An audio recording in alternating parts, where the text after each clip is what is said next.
Bien dans son job avec un mot aujourd'hui, un fil rouge dans cette émission, le mot restructuration. Alors c'est un mot évidemment dont vous avez entendu parler parce que l'actualité en parle beaucoup. Duralex dans le Loiret repris en scope très récemment, toujours dans le Loiret d'ailleurs, et le Loiret-Cher, l'usine Brandt de Four qui est au bord du précipice. Puis on a beaucoup parlé ces derniers jours d'ArcelorMittal. Caroline de Senneville, vous avez bossé sur ce dossier, d'abord parce que vous êtes journaliste chez Décideur RH et que dans le cadre du guide des relations sociales au droit du travail, vous avez travaillé sur le classement des meilleurs cabinets d'avocats en droit social qui vous a amené à vous pencher sur ce sujet. Les restructurations, on en parle depuis 30 ans, mais là, il y a des spécificités sur lesquelles vous avez envie de nous éclairer. Alors, oui, et déjà, tous les cabinets d'avocats en droit social qu'on a audités lors de cette campagne nous ont confirmé une reprise assez forte des restructurations ces derniers mois, dès 2024. Casino, LVMH, Moët Hennessy, HSBC, Nexity, Téléperformance, il y a peu de secteurs qui échappent. Et on a voulu se pencher sur cette question parce que si les restructurations ont toujours existé, vous le disiez, il y a un aspect qui a vraiment pris de l'importance, c'est la prévention des RPS, qui est devenue indispensable sous peine de voir un PSE invalidé par le juge administratif. Auparavant, il y a 10 ans, même 5 ans, j'ai envie de dire, ce sujet des RPS, même de la prévention des risques psychosociaux, n'était pas abordé ou très peu.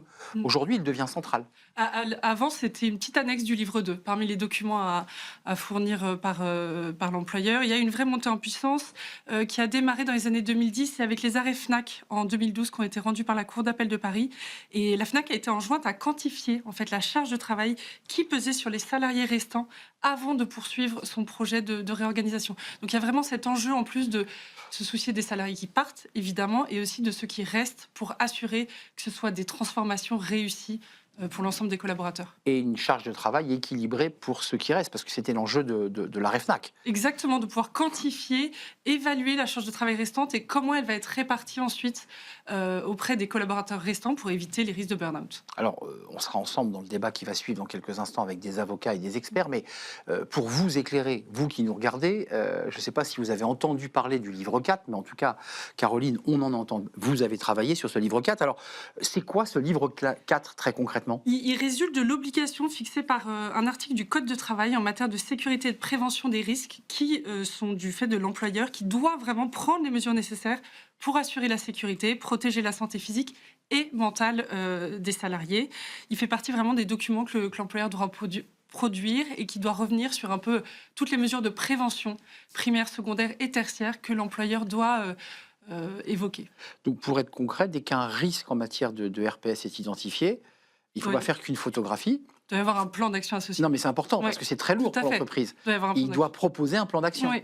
Et c'est d'ailleurs pour ça que, notamment dans notre dossier, on a donné la parole au cabinet de conseil en RPS Équilibre, parce qu'il y a cette nécessité pour les employeurs d'être accompagnés de professionnels qui peuvent les aider à mettre en place des plans d'action. On en parlera dans le débat, mais parlons-en tout de suite.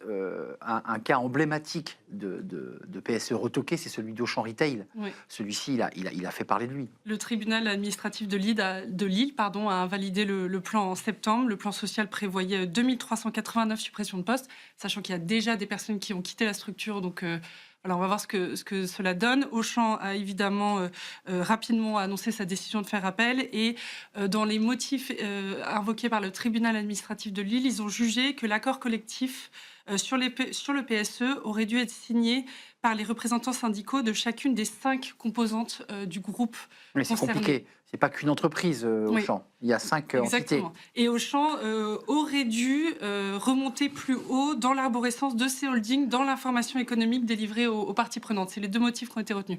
Quand même, c'est un droit restrictif. On aura le débat dans quelques instants, mais certains considèrent que ces règles, et notamment les règles du livre 4, sont très restrictives, très contraignantes pour l'entreprise. Ça l'est, c'est très. Mais maintenant, c'est une obligation dont l'employeur peut difficilement se défaire, d'autant plus que pour le dialogue social, les représentants syndicaux savent très bien qu'ils peuvent se saisir de cela pour faire invalider un plan social. Donc, justement, avant de nous quitter et d'accueillir nos invités pour ce débat justement consacré aux restructurations, il y a quand même un enjeu fort de la qualité du dialogue social dans ce genre de situation. Il faut que les partenaires sociaux, et notamment les élus syndicaux, soient à la fois formés et bien formés sur ces sujets. Bien formés et embarqués aussi avec la direction pour qu'il y ait, pendant ces périodes d'information-consultation, un dialogue constructif qui permette un accord majoritaire qui évite d'être toqué ensuite.